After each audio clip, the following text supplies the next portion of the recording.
Hey, Hi.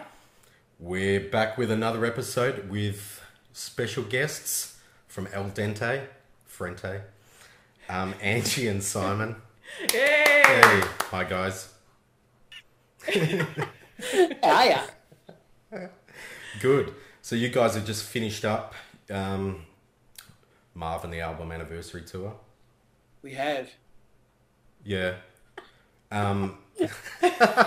Sure, why not? Sure. Yeah. You were talking about like a little while back, I think sort of as you were doing the tour of you were looking to record a new album. How's that sort of going at the moment? It's going really slowly. Yeah. Because we've got a lot on Yeah. in 9 to 5 world. Or I've got a lot on in 9 to 5 world, and so has Ange. Mine's not 9 to 5. It's more like 5 to 9, isn't it? No, I'm kidding. But yeah, I've just got a lot of but we just came from the living room where Ange showed me a couple of new songs and we were working them out. So there you go. So that's how it begins. Yeah. Slow. Was one of them Lucky Loser? That's right. Lucky loser. I haven't even introduced him to that yet. That's funny. Please don't kill me. No, me. But do you sort of like find that it's easier to like progressively write those songs sort of and then put it together rather than, I think we'd sort of like talked one time before, rather than hit the studio blank and then just try and come up with everything sort of all in one go? I think at some point we'll set ourselves some sort of deadline, probably with like money at stake, and that will be a bit of pressure that gets it finished. Yeah. That's usually what's happened in the past, but it may not. I mean, it may just be a lot. I mean, usually what happens is you tinker, and then you start kind of getting rid of the other things in your life that aren't songwriting, and then you just focus on it. It happens without you knowing it, really. Do you think you sort of like need to perform it? Before we record it? Yeah. I'm like... Yeah. Yeah. I hadn't thought about that. Panic. I hadn't thought about the thrill of playing a new song in front of people for the first time, which is one of life's great thrills, as you probably know. Doing that. Not for me, That's personally. pretty... Well, yeah. Because I just always remember that, I think like Susie DeMarchi from Baby Animals, like talking about that first album of theirs, as far as they were concerned, it was great and like did well, sort of sales-wise, but when they actually had to record the second one, with that first album, they were songs they'd written up over years, they'd sort of performed them, so when it actually came time to record, it was all ready to go. But then they had that experience with the second one where they had to just go straight into the studio and just suddenly come up with all new material just as quickly as possible. And they thought, doesn't sort of work out. Yeah, it didn't work out. We did that. We'll never do that again. Never do it again. That was with Shay. Yeah. I feel like we sort of, or the group of us all said at one point, we've got the beginnings of something. Let's just go and put ourselves under the pressure and do it. Even if it's not finished, we'll just go. We'll go and do it, and that will be. But it wasn't. It wasn't, and we should have taken another 6 months, really. But I think we forgot how to call it when it was ready. Like we weren't ready, and we couldn't seem to identify that. Yeah. But right now, And I think there's so much mystique about bands like Queen, for example, going into the studio and just coming out with magic. Yeah. And it sets the bar pretty high. well, Queen, Under pressure. Yeah. I think there's also that famous like David Bowie story too, with like Station to Station, where all he did was just rock up with one train sound effect record, and that was all the preparation he did for that for that album. Amazing, isn't it? And there are great stories of bands going in and they go through hell and they come out with this masterpiece, and it does happen. But I don't think we're willing to do that anymore. I like those. I like those bloated horror stories like that. What's that? I read about, for some reason I was reading about Oasis and that record that they went in when they were just like coked to the hilt, and it was like they had no songs. and they just spent millions of pounds and nothing out, and it just sucked. The whole thing's like, I actually kind of like those stories. Yeah. Well, have you ever listened to the Trogs tape? Oh, the like the fairy dust bit. Is that? Is that the one? Is that the one they just arguing in the studio? Yeah. Just shouting at each other, and then when that doesn't work for like 8 months, they'll move to Nassau to try it there. Yeah. But it doesn't matter how tropical it is, or like what the drinks, what kind of what color the umbrella is in the drink. It's still fucked. They'll never get it back. I like those stories. You mentioned Shape. Like a few weeks back, we were talking about someone I mentioned the video for What's Come Over Me. Was that your idea for a video, or was that completely from the director? Yeah, because I know that was John Hillcoat. That was his thing. Yeah. He didn't tell us anything until the day. Yeah. I did a lot of farts in that video. I remember hanging upside down and farting. That's my strongest memory of that video. All I ever wanted to do was be a Confederate soldier with a saber and that little cap and stuff. And when my chance came, I blew it so badly. Like I overacted so badly. That's funny. You said that. I didn't think it was that bad. But with that said, like when I edit this video together, I'll just like cut it at this point and then just like run a slow motion video. Yeah. Like of you in the clip.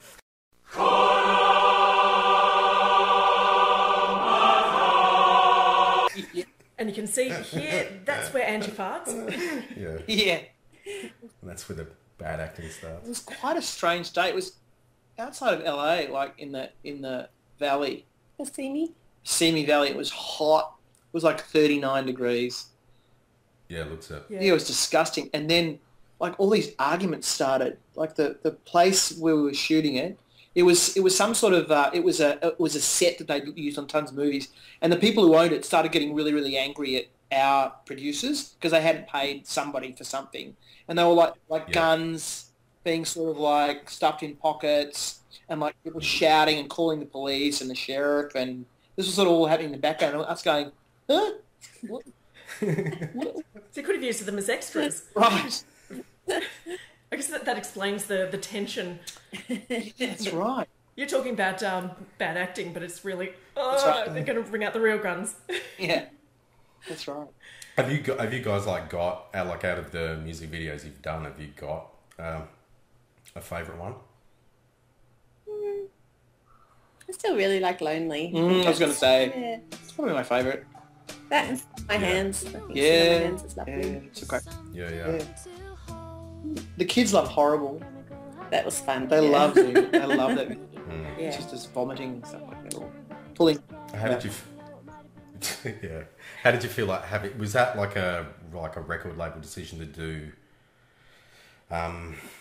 Like a second version of Ordinary Angels, like video, or is that like an American version? Yeah, re-release. So we did accidentally Kelly Street and Ordinary Angels because we changed like that. It was like 3 years between videos. Yeah. And then we were releasing them overseas. So Did John do both those videos?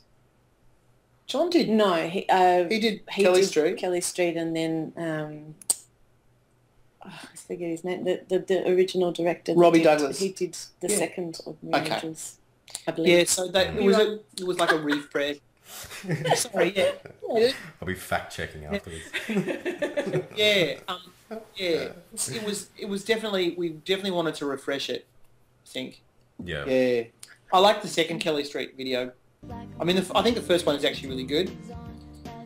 Yeah. But I really like the second one because they, I think John Hillcoat is really clever, and he, his partner Polly Borland, who's this amazing photographer, they kind of did it together, and it was just great imagery, and it's a bit cooler or something. Yeah. I got a letter from a girl the other day who is Polly Borland's niece, and she was one of the children in the video. Oh, So, in her 20s. yeah. Yeah. She's 45. Yeah. And yeah. Okay. Yeah.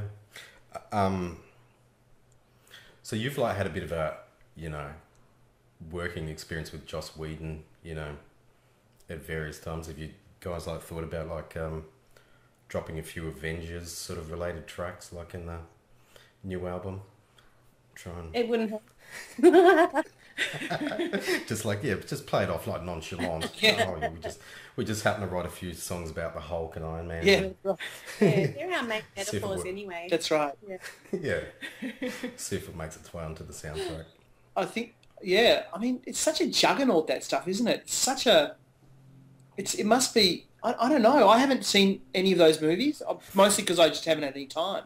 So with that last one, Guardians of the Galaxy, that had the big change around with the soundtrack. That was just all, it's like a 70s sort of compilation album.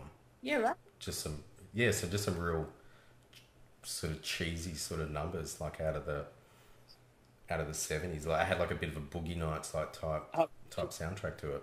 Yeah. Okay. Did it work?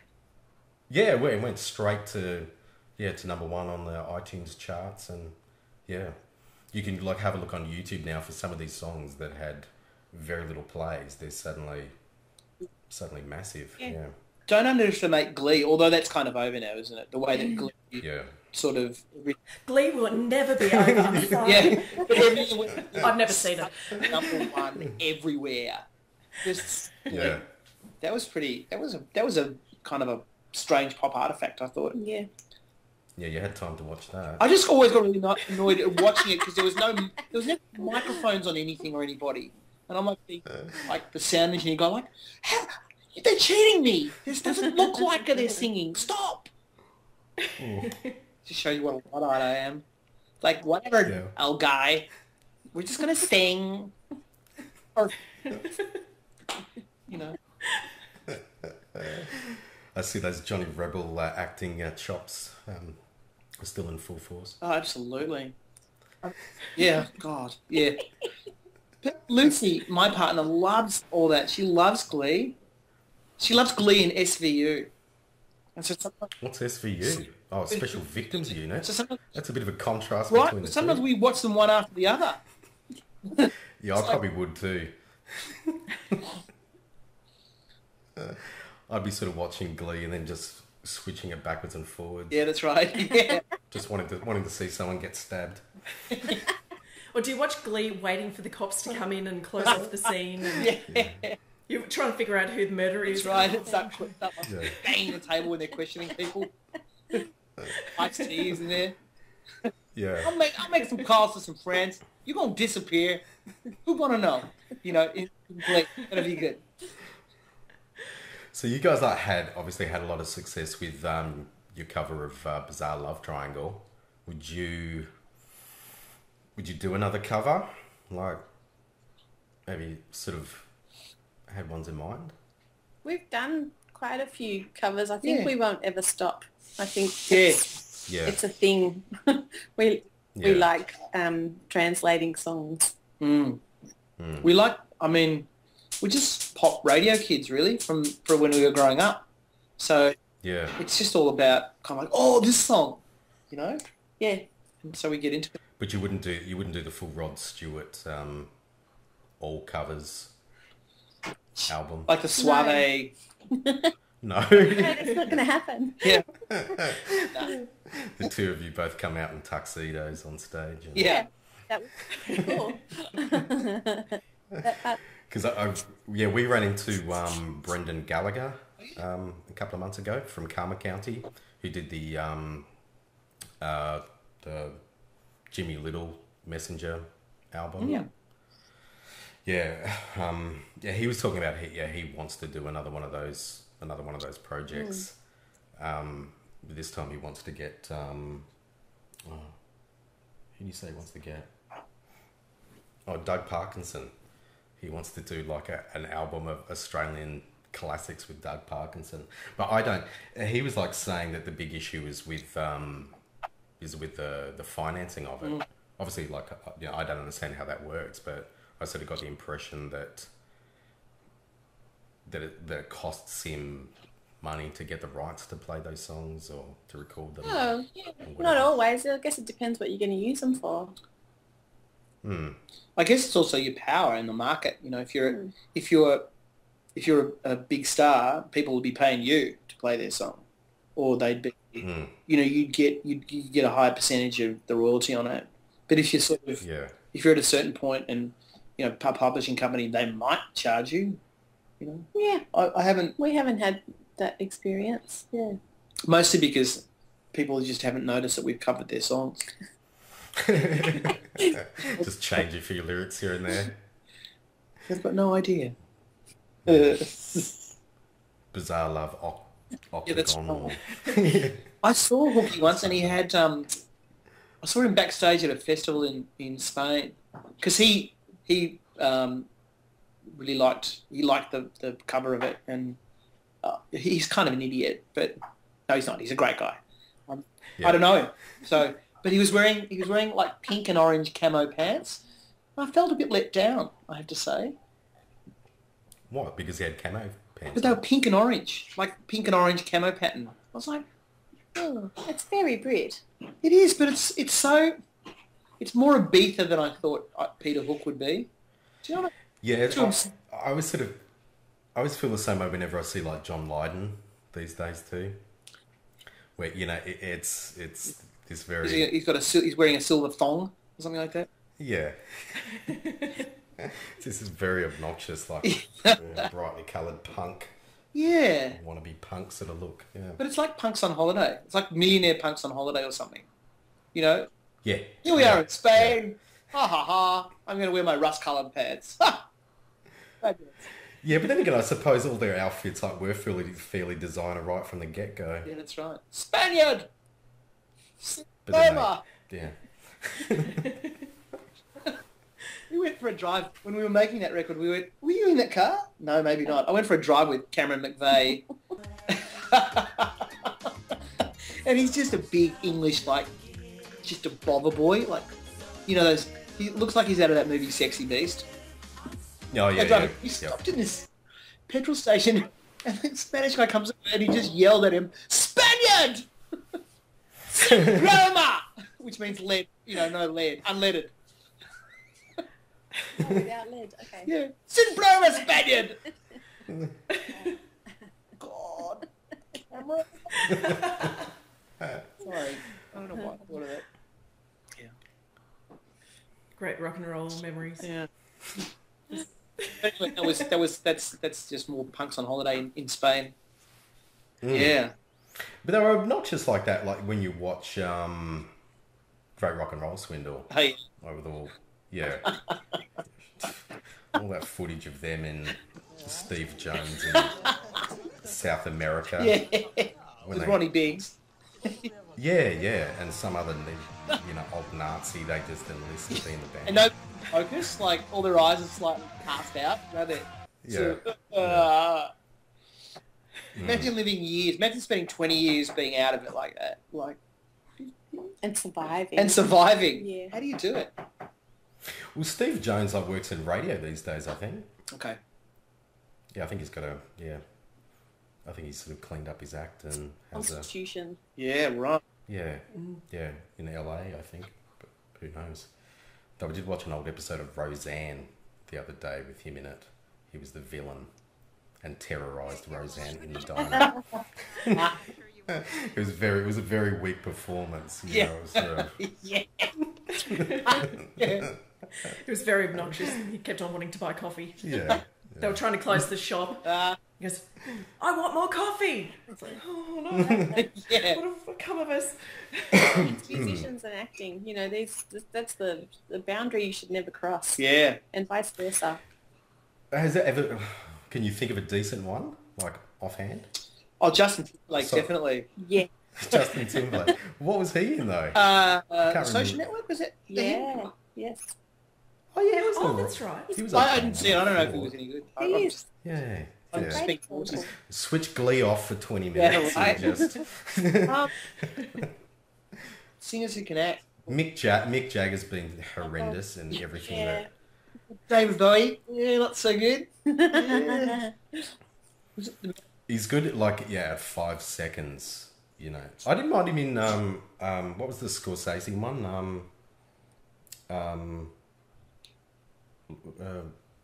Last Temptation of Christ. Oh. Oh yeah.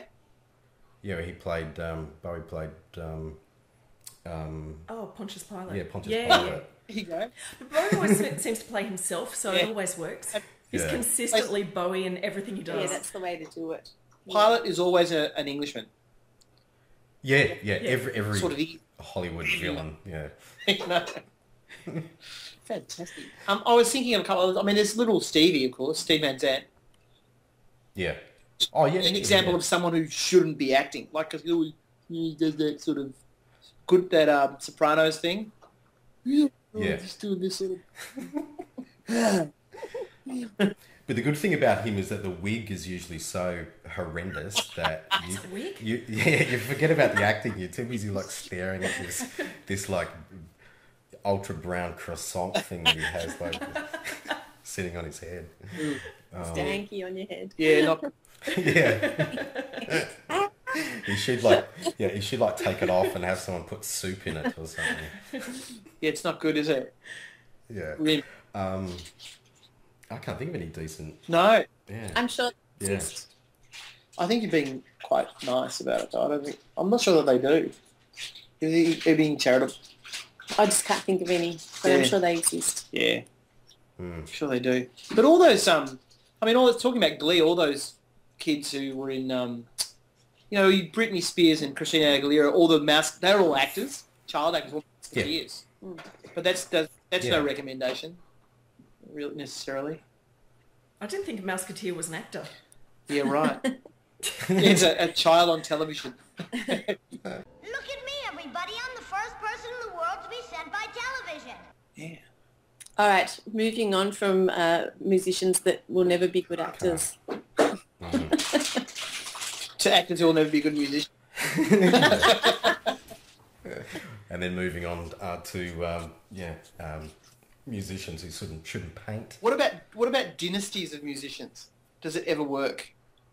Can you name one? I know there's been a few tries. What do you mean by dynasty? You know, like there's... I think Like Wilson Phillips. the Wainwright McGarrick is pretty strong. But that's a folk dynasty. That's kind of... Do you know That's music. Yeah, that's true.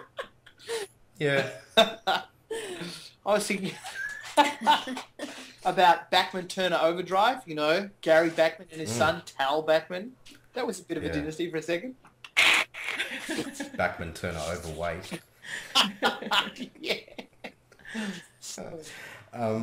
Obviously, there are plenty of bands of where it is all full of family. Yeah, but then there are plenty of bands where you only get two members, like the Black Crows, where there's two. Or... And I can never tell who are related to each other, even if they look like each other. It's like, really? Yeah. Oh, the same as Brothers aren't related, brothers aren't. What about the Partridge Family? There's a great musical family there. I thought all the talent sort of stopped and started with Reuben Kincaid. Yeah. That was just one vague name I could just pull out of my ass. I know zero about the Partridge Family. Good old Danny Bonaducci. He's fabulous. Is Nana Cherry and Don Cherry related? I don't think so. Yeah, they had this really close Nana Cherry and Don Cherry, the jazz. It's her stepfather. Right. Yeah. But and that's a good dynasty. I guess every band from Iceland is part of a dynasty because there's no... Do you know what I mean? They all share each other. It's a national family of people. The Iceland family. The Iceland family, yeah. It's a big bus. It's a big... with Reuben Kincaid driving. Reuben Kincaid. Oh, such a good name. So have you guys got plans to do any more shows or? Yep, I'm going to Shanghai in 2 weeks. Oh, really? Yeah, absolutely. You've played over there before, haven't you, Angie? Yeah, Simon's come with me once before. Not to Shanghai though. Yeah. Where did we go? Taiwan. We've been to Taiwan a couple of times. Okay. Yeah, but not. I've never been to China. Yeah, I have a couple of. Yeah. I can't wait, especially Shanghai. It's really different than touring the rest of Asia because I feel like China knows a little bit about Frente, but they only know, if anything, they know 2 songs, whereas the rest of Asia, it's like all of the 90s were Frente and we go and it's, good party times. Yeah. China, it's brand new, which is really fun. It's a totally different vibe and they're just getting into Western music in the last 5 to 10 years and so they're really open to not knowing songs, which is a really great, you hardly ever get to go anywhere where people have got the patience to not know songs. So, yeah. I find it very interesting to hear like a good friend of mine who's from Malaysia, and he mentioned some bands which I've never even heard of, like Western bands, but have a massive audience in Southeast Asia, but it doesn't extend to just doesn't extend to Australia. He's the one that he mentions all the time, that something like Michael Learns the Rock or something. That's vaguely familiar. Oh, yeah. Yeah, there's sort of like this... They're Swedish or something? Yeah, like this soft rock Swedish band, yeah. And I'd never heard of them, and I looked at their stuff on YouTube, and it's, just millions of views from... It looks like Eurovision Song Contest. And they're huge. But it's just like slow ballad. It's all full of soul. Yep. Everyone's blonde. Yeah. Yeah. But we have that in Australia, like some bands from America are bigger here than in America. Oh, yeah, which you also get that relocation happening as well, like with the Tea Party. And, the Tea Party, yep. Yeah, right. They're Canadian, aren't they? What's Canadian? That? Yeah, Canadian, yeah. That's like Australian. Yeah, it's the same thing.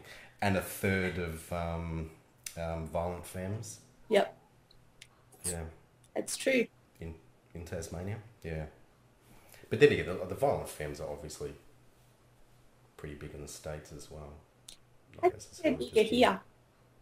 You really? Yeah.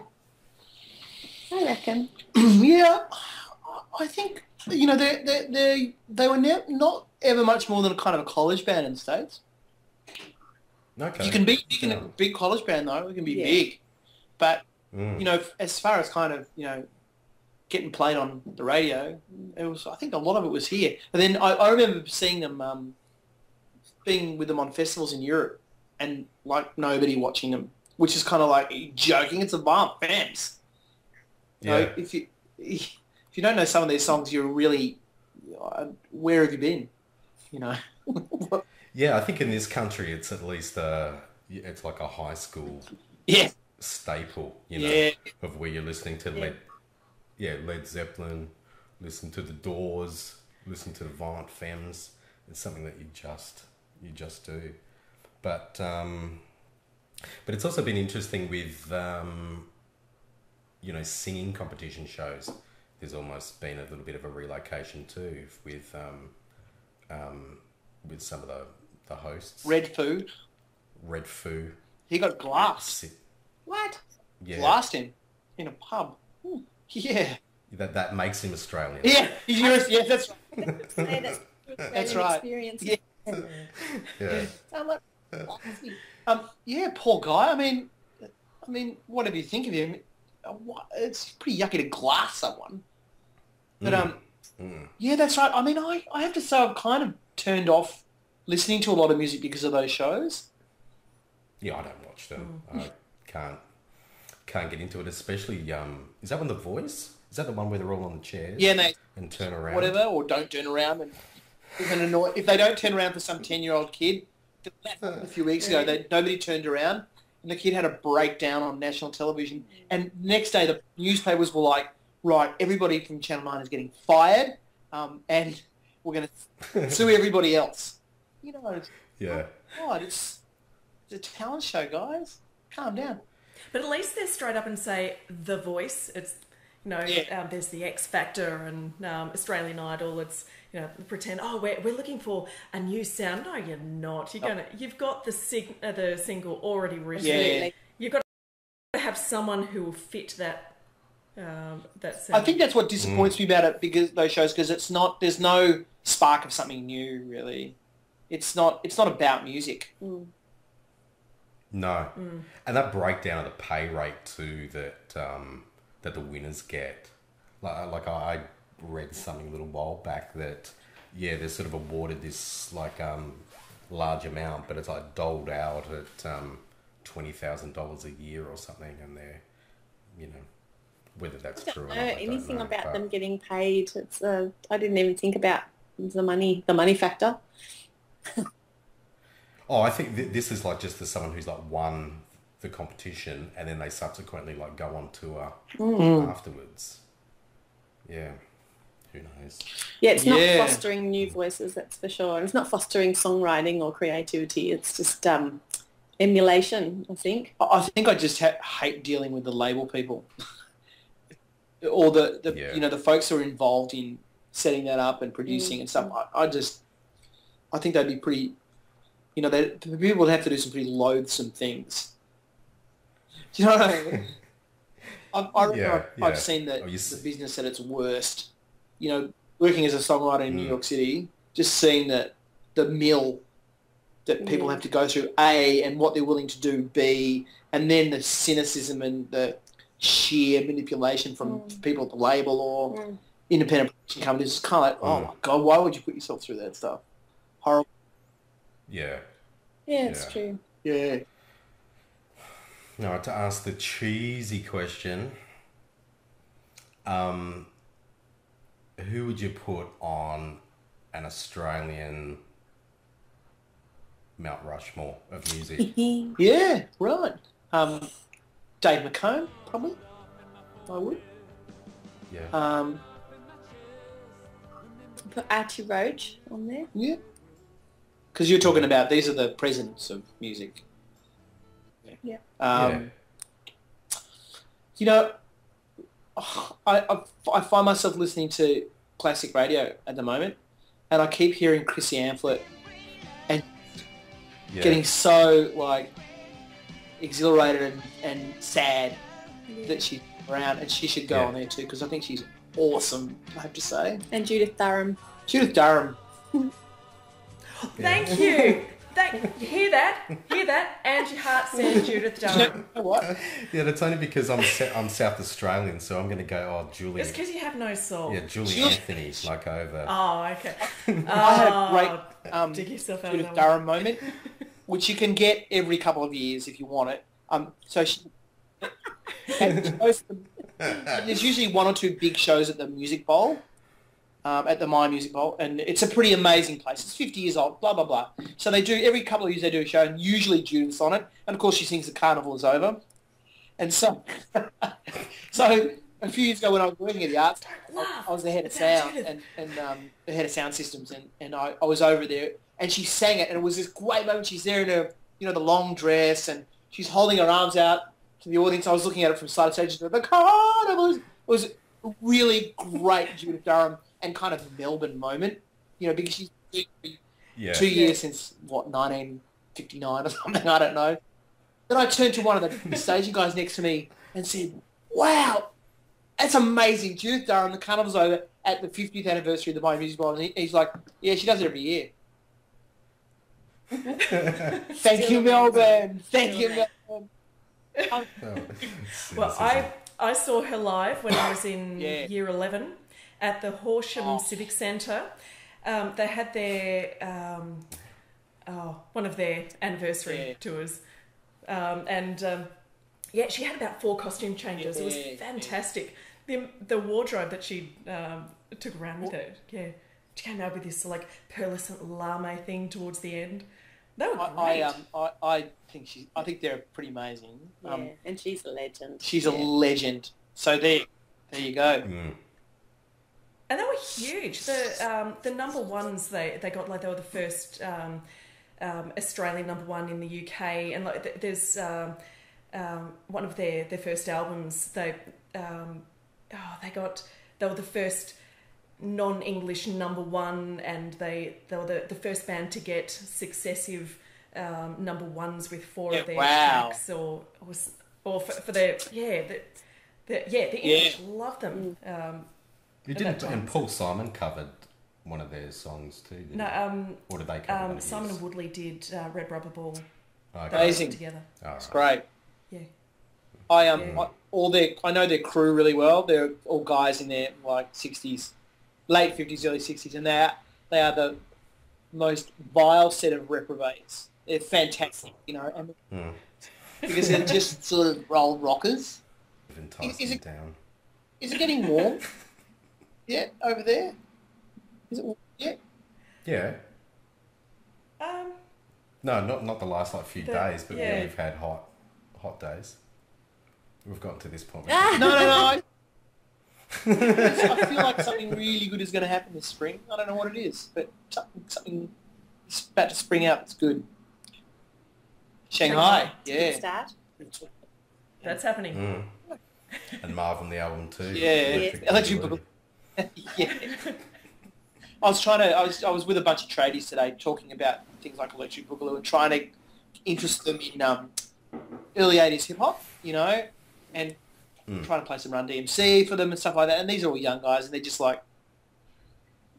And so then I played them. You know who Shane Skills is? Yeah, he's like a bogan rapper, but it's kind of a joke. And I played him that, and they're like, yeah! The bogan rapper from Broadmeadow, you know. You would like him. Well, that's pretty... Said. Thanks. Yeah. Well, that's even happened a little bit with like Cold Chisel, like and their audience. That the ghost needs to go past again. Come through. Come on.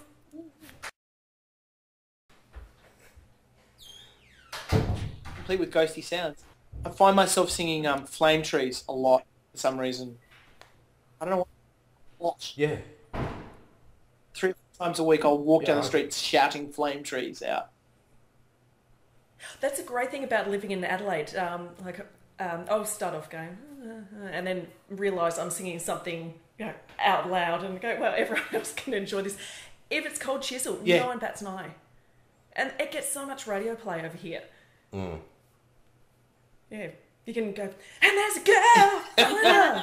No, it's gone, and everyone's brighten Like, day. yeah, that's right. That's what I like to think That's anyway. the sound. So do we put Ian Moss up on Rushmore? Mossy. Do you put Walker? Who would you put? I think Don Walker would be a statue in the approach kind of promenade up to Mount Rushmore. You know what I mean? There's got to be that. Yeah. And then there's In a gift shop. Yeah. and you know, then there's a couple of grottos for people like, I don't know, Augie March? Augie March, and one for my sex. You know? The Roxas car park. Yeah. Well, there'd be like a whole room of like maybe like a sort of a temple. So you'd have Roxas. Who are those dudes? Noiseworks. Who's the other dude? Screaming Jets. They'd be in that temple. Chocolate Starfish. Yeah. Chocolate Starfish. Right. Chucky And at the end, Starfish. Ross Wilson. I'm kidding. No, Ross is is on the the other. mountain. Yeah. Ross. How did 1927 get missed? Like, That's when I think of you. It's all that I can do. all right. Well, is your dinner Can you hear approaching? it? Lovely. Okay. Yeah, that's our dinner approaching. Okay. Well, I guess we should say farewell and let you eat. So, thanks, guys, for chatting to us. And yeah, so next time you're in town, if you want to do something, Definitely. we can do our usual format of watching Roxas video clips and Oh man. I just critiquing it. really want to do that. I want it so badly. It depends on how much you enjoy burning bridges. Is what it comes Can we down. go from Roxas to Roxette? Oh yeah, yeah. I'll linger over. Yeah, Roxette. my kid loves that song Joyride. How do you hear Joyride in? Oh, because I had the radio 2014? on and it was on the classic station. For some reason, that came on. It's like, oh Yeah. no, what's that song, Dad? Yeah. What's that? Yeah, radio / Yep. picture disc, I think. Yeah. All right, guys. Thank you. See you later. Thanks. See ya. Bye. Bye.